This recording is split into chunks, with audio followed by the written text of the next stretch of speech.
Our next sequence is 3, 6, 12, and 24. And the pattern here is that every time the number is doubled.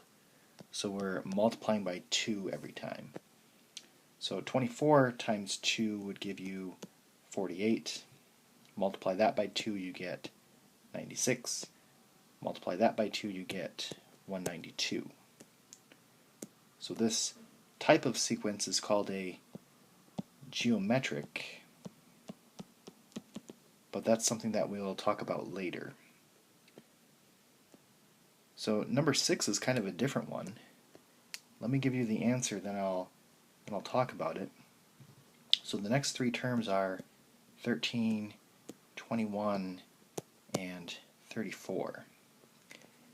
And this is kind of a very famous sequence, and it's called the Fibonacci. And in the Fibonacci sequence, the rule is that you want to add the previous two terms. So you start with 1 and 1, and then 1 plus 1 is 2.